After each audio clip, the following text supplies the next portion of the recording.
saya Agustinus. Mari kita kenal Alkitab, karena Alkitab pembimbing hidup. Adam. Dalam Alkitab, banyak tokoh yang mempunyai kelebihan dan kekurangannya masing-masing. Karakter-karakter mereka memperkaya Alkitab. Kita bisa belajar banyak dari karakter tokoh-tokoh Alkitab ini. Tokoh pertama yang akan kita bahas adalah Adam, manusia pertama yang mempunyai roh dari Allah. Dari Adam inilah terjalin keturunan-keturunan manusia yang mempunyai roh Allah. Bagaimana karakter Adam dan pelajaran apa yang bisa kita ambil? Mari kita baca Kejadian 1 ayat 26 sampai 27 berikut ini. Berfirmanlah Allah, baiklah kita menjadikan manusia menurut gambar dan rupa kita, supaya mereka berkuasa atas ikan-ikan di laut dan burung-burung di udara dan atas ternak dan atas seluruh bumi dan atas segala binatang melata yang merayap di bumi.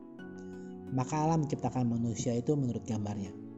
Menurut gambar Allah diciptakannya dia, laki-laki dan perempuan diciptakannya mereka.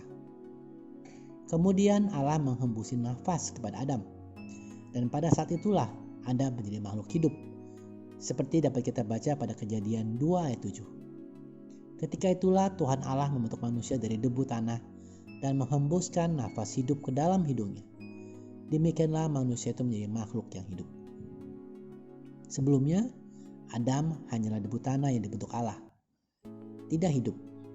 Hanya karena Allah menghembusi nafas. Dengan kata lain memberikan roh kepada Adam, maka Adam menjadi hidup. Dan roh inilah yang akan kembali kepada Allah saat manusia meninggal.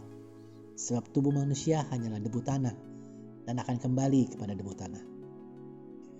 Hal yang bisa kita pelajari dari Adam adalah menghindari kegagalan yang dia lakukan. Ada dua kegagalan yang dia lakukan. Yang pertama adalah kegagalan dalam menaati perintah Allah.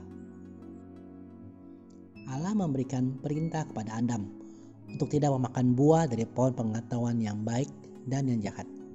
Seperti dapat kita baca pada Kejadian 2 ayat 16 sampai 17 berikut ini.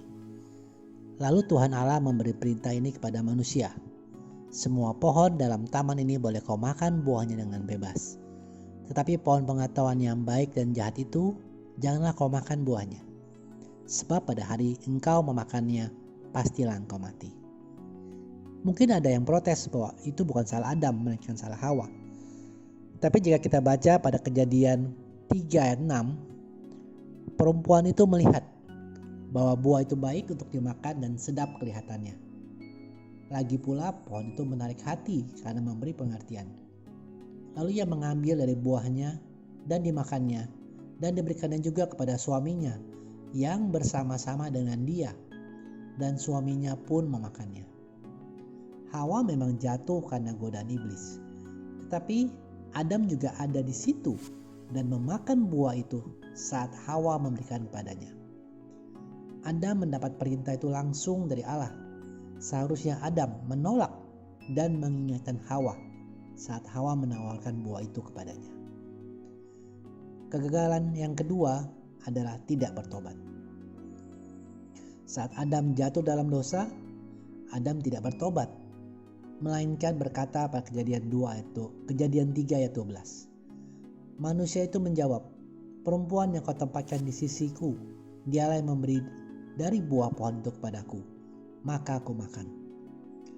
Jika kita salah, sudah sepatutnya kita mengaku, bertobat, dan memohon ampun kepada Allah. Tetapi Adam tidak melakukan hal itu. Dia malah menyalahkan Hawa karena memberikan buah itu kepadanya.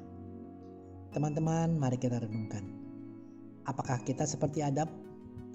Tidak taat kepada perintah Allah? Dan saat kita bersalah atau berdosa, kita malah menyalahkan orang lain atau keadaan? Sebelum kita bisa taat pada perintah Allah, ada baiknya kita belajar untuk tunduk dan taat kepada otoritas, kepada orang tua, kepada pimpinan di kantor, kepada guru, kepada dosen. Saat otoritas kita menyuruh kita melakukan sesuatu yang baik, apakah kita menunda-nunda atau segera melakukan dan mentaatinya? Teman-teman, jika belum, biar saat ini kita belajar dan bertobat. Sebab ketaatan kepada Allah dimulai dengan ketaatan kepada otoritas, terutama kepada orang tua kita yang adalah wakil Allah di dunia ini. Allah Roh Kudus, mampukan kami untuk tunduk dan taat kepada otoritas, untuk tunduk dan taat kepada firman-Mu. Terima kasih sudah menyaksikan. Mohon like, subscribe, dan share channel ini agar firman Tuhan semakin diwartakan. Sampai bertemu pada video Kenal Alkitab Rabu depan. Kasih karunia Tuhan Yesus Kristus menyertai Anda sekalian. Amin.